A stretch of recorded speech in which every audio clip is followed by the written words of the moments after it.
I'm Rick Harp. This is your APTN News Brief for Thursday, April 18th.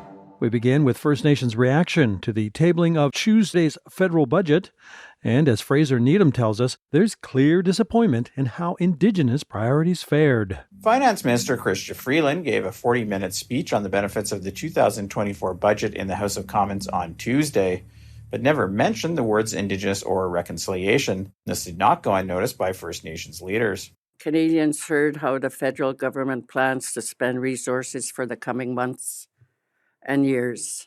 Yet this process is marred by a glaring omission, and I did not hear any words pertaining to reconciliation, unfortunately. Brendan Mitchell is the Assembly of First Nations Regional Chief for Newfoundland. He was hoping to see more of a commitment to First Nations in the budget. I'll say it this way. What I expected to see was a reconciliation budget, and we did not see it. I remember being with the Prime Minister in large meeting rooms, two times at least, where he stated that my main or first priority as Prime Minister is into Indigenous people of this country. And I really was hoping to see more. Last week, the Assembly of First Nations put out a report that says it will take $349 billion to close the First Nations infrastructure gap by 2030. Ottawa does pledge $918 million over 5 years to address Indigenous housing and community infrastructure, but AFN National Chief Cindy Woodhouse-Nepenak says it's nowhere near enough. However, analyzing the budget's proposals for housing, policing, roads, and water fall far short of closing the long-standing infrastructure gaps that create so many difficulties for First Nations people. Mohawk Council of Akwesasne Grand Chief Abram Benedict also says First Nations people can't wait for government to address the growing gap. We're already disappointed. We see some new spending in different areas, but we know that the infrastructure in our communities continues to crumble. Overcrowding continues to be a reality for a number of our communities. Our remote communities, it's even worse. APTN News reached out to both the Métis National Council and Inuit Tapiriit Kanatami for comment, but neither were available for on-camera interviews. Instead, both released separate statements, where MNC President Cassidy Caron says she is pleased there's an investment to recapitalize Métis capital corporations, but ITK President Nathan Obed says he's disappointed that there was no money to eliminate tuberculosis by 2030.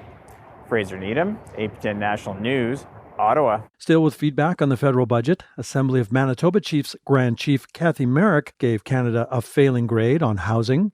And while the Trudeau government committed an additional $918 million over 5 years towards Indigenous housing and infrastructure, money that's on top of $5 billion from previous budgets, Merrick says it's not enough to meet the needs of First Nations. A view echoed by the Assembly of First Nations, which estimates just over $135 billion is needed to address the on-reserve housing crisis. This year's new monies amount to less than 1% of that figure. Other new Indigenous commitments in the budget include $1.1 billion for First Nations K-12 education, the same amount over 5 years for First Nations and Inuit health. To New York, where our coverage of the United Nations Permanent Forum on Indigenous Issues continues. And as Angel Moore reports, Day 3 saw Indigenous identity fraud a key agenda item. I'm here at the United Nations headquarters. The Abenaki Nation of Quebec brought Indigenous identity fraud to the forum.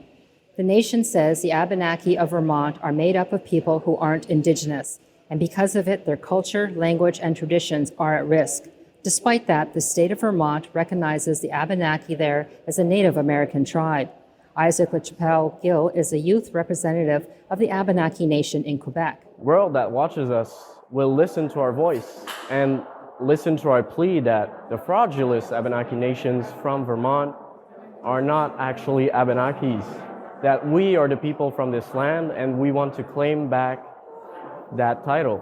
We don't want to be replaced. We don't want our history to be reworked and rewritten.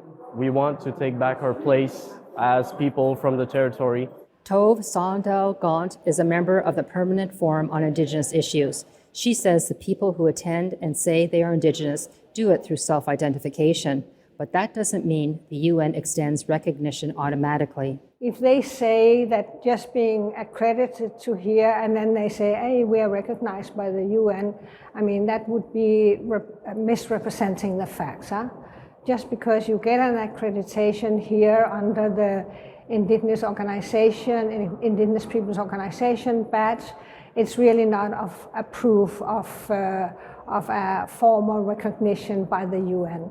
Taylor Gavin is from the Broken Head Ojibwe Nation in Manitoba. She says the UN needs to take some accountability. Considering the theme of this entire conference is self-determination and enhancing youth voices, we need to start equipping the youth as well with the strength and the courage to be able to ask these hard-pressing questions. And if the UN themselves can't ask these questions, how do we expect the youth to do the same thing? The side events continue Thursday with the Grand Council of the Crees, who will be paving a way for future generations. Angel Moore, APTN National News, New York City. To Manitoba, where efforts by accused serial killer Jeremy Skibicki to have one of 4 murder charges against him dropped have been rejected. In November, Skibicki pled not guilty to the murder of Morgan Harris, Rebecca Contois, Mercedes Myron, and a 4th unidentified woman known as Mashkodi Bishikwe, a.k.a. Buffalo Woman. But this week, his lawyer argued charges related to Buffalo Woman should be quashed because there's neither a body nor name to identify her. They say the charge should be a nullity, meaning without legal force. A motion Court of King's Bench Chief Justice Glenn Joyal rejected. And the location of Buffalo Woman's remains are still unknown.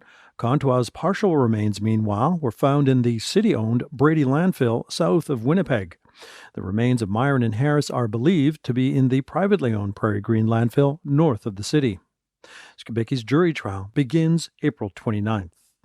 Still in Manitoba, where a controversial silica sand mine was recently approved near Hollow Water First Nation, Sav Jonesa now on why some in the area still oppose the mine. When Reg Samard moved to Manitowoc, Manitoba, he was looking forward to retiring in the woods.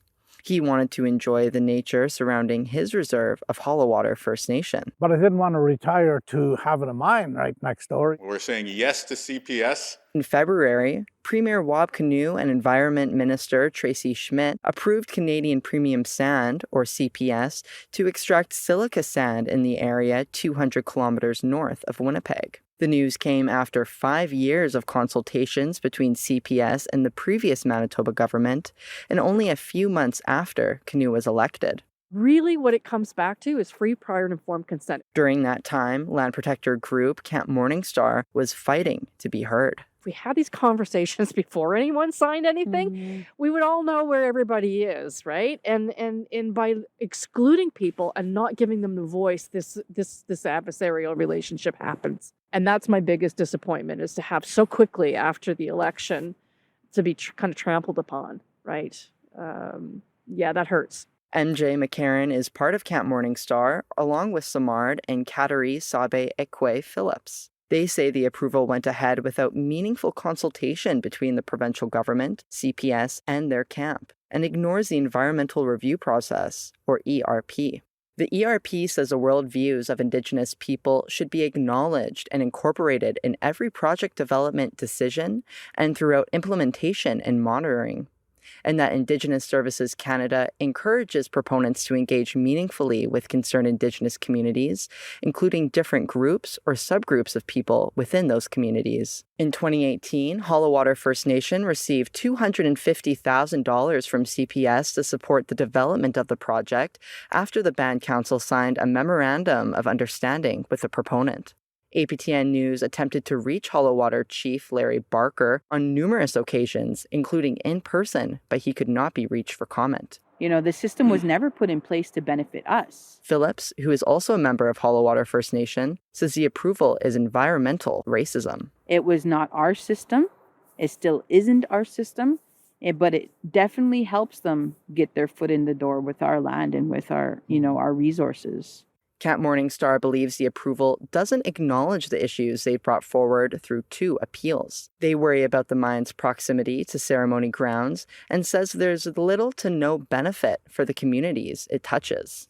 They mention that work camps or man camps associated with the resource extraction industry are implicated in higher rates of violence against Indigenous women at the camps and in the neighboring communities. Our whole community is going to change.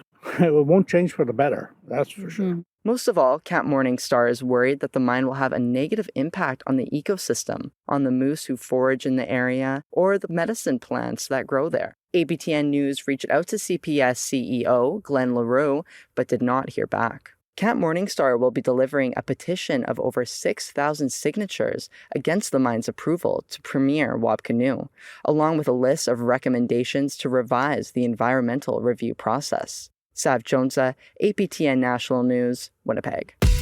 And that's your APTN News Brief for Thursday, April 18th. I'm Rick Harp.